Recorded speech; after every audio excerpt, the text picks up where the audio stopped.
Bonjour, je veux vous parler de deux films qui, à mon avis, sont à l'affiche en ce moment et qui méritent que j'en parle. Bon, le premier, c'est Rambo. C'est pas c'est pas de coup de cœur, là, mais c'est un film avec Sylvester Stallone, le réalisateur et Adrian Grunberg. C'est un film qui est, à mon avis, très, très, très violent. Mais c'est Sylvester Stallone, c'est Rambo qui se bat contre les cartels de la drogue. Là. Vous imaginez pas qu'à quelque part, là, ils se font des mamots. Là. Bon, ça s'entretue, puis où il vit à la campagne, il est vraiment équipé.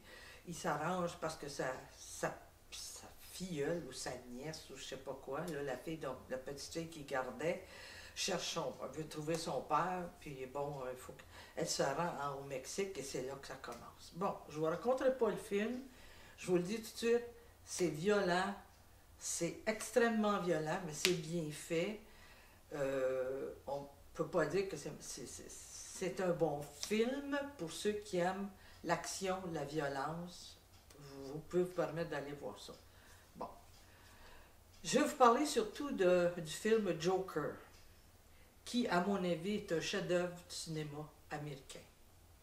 C'est probablement le film qui, cette année, va remporter plusieurs Oscars.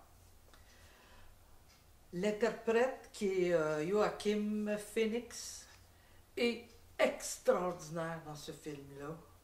Autant les gros plans que les plans de silhouette. C'est extraordinaire, comment c'est bien fait. C'est un film qui est dur. C'est un film qui te fait comprendre qu'à tous les jours, tu vis de la violence et que cette violence-là, pour quelqu'un d'hypersensible et qui ne reçoit rien en retour, pas d'affection, pas d'amour, pas de ci, pas de ça, là, que de la violence, c'est très dur. Et à un moment donné, on le comprend. On comprend pourquoi qui verse, tombe de l'autre côté. J'appelle ça tomber de l'autre côté du miroir.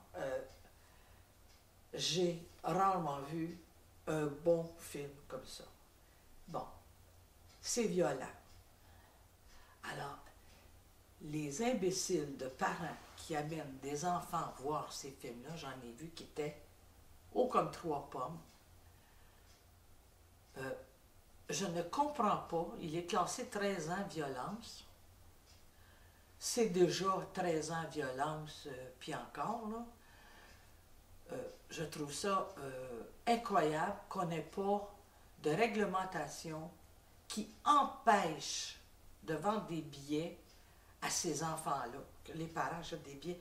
Je veux dire, c'est inconscient, je veux dire, c'est absolument des gens inconscients qui achètent, à mon avis, des billets pour aller voir ces films-là. On l'a vu, j'ai été accompagnée, on l'a vu à plusieurs reprises. Il y en avait même une dans la même rangée que moi, même s'il y avait beaucoup de monde. Et je me permettais pendant le film de regarder la réaction des enfants et les enfants avaient les mains sur les yeux. Alors, je ne comprends pas qu'on fasse subir des choses comme ça. C'est dur. Moi, j'ai été pris par ce film-là parce que je suis une adulte. On le sait qu'à tous les jours, il y a des imbéciles pour nous faire sortir de nos gonds. C'est constant. Et surtout, ça se passe aux États-Unis et on dirait qu'on comprend plus la maladie, les médicaments qu'ils doivent payer. Ils ne sont pas bien comme ici. Hein? Donc, c'est une révolte d'un individu qui, dans le fond, est un artiste. Il voudrait être un artiste, mais les circonstances, la vie, son environnement, tout est contre lui. Et c'est ce personnage qui vit dans la ville de Gotham qui devient le fameux Joker dans les films de Batman et autres. Donc, moi je vous le dis, c'est mon coup de cœur. Probablement que ça va être un de mes coups de cœur cette année. Parce que, comme je vous dis, j'ai été pris du commencement à la fin d'une émotion. J'étais à vif. je sentais que j'étais complètement là, électrisée par ce qui se passait. Ça a été du commencement à la fin. Et le comédien, Joaquin Phoenix, a été extraordinaire. Je pense que ça va être le film de sa vie. C'est sa consécration. Et le réalisateur a été extra. En tous les cas, tout est bon dans ce film-là. Allez voir ça. Même si c'est difficile, même si c'est un film qui est dur, c'est justifié, ça cadre bien dans ce qui se passe dans l'action. Donc, c'est pour ça qu'il faut aller voir ce film-là. Ah, au cinéma.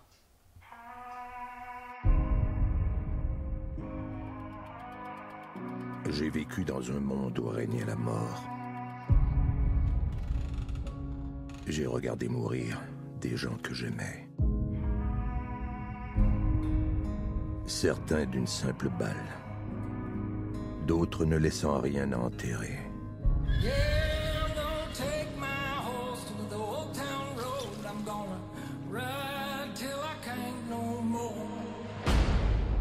Toutes ces années, j'ai gardé mes secrets bien enfouis. Mais le moment est venu d'affronter mon passé.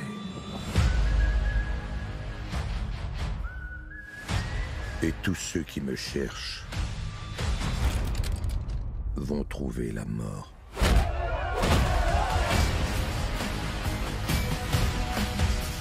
J'ai soif de vengeance.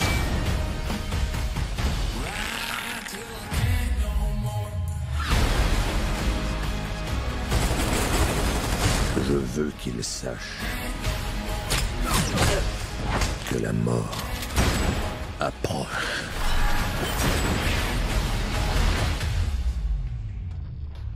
Et qu'ils ne peuvent rien pour y échapper.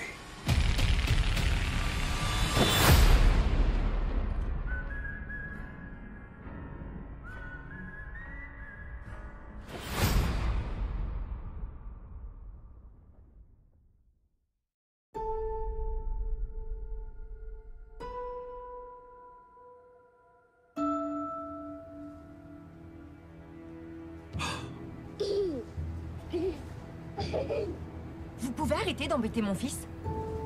Pardon. Arthur, j'ai une mauvaise nouvelle pour vous.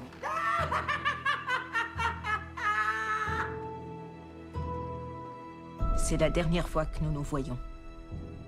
Vous écoutez rien, hein? Vous faites que poser les mêmes questions chaque semaine. Ça va au travail? Avez-vous des idées noires en ce moment? Tout ce que j'ai, c'est des idées noires. Et à notre époque où tout le monde croit pouvoir faire mon boulot, écoutez un peu ce gars-là. Quand j'étais petit et que je disais que je voulais faire comique quand je serais grand, tout le monde riait de moi. Ben, y a plus personne qui rit maintenant. Ah, et ça, tu l'as dit, mon gars.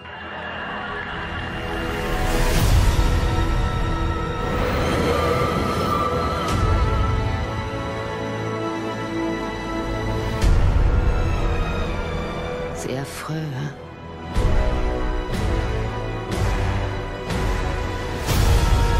J'ai passé toute ma vie sans même savoir si j'existais réellement. Eh bien oui, j'existe.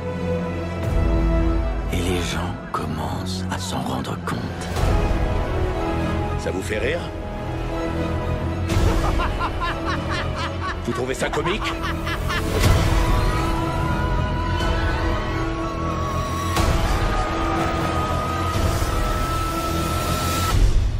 Murray, une toute petite requête. Ouais. Quand vous m'appellerez sur le plateau, vous pourriez me présenter sous le nom de Joker?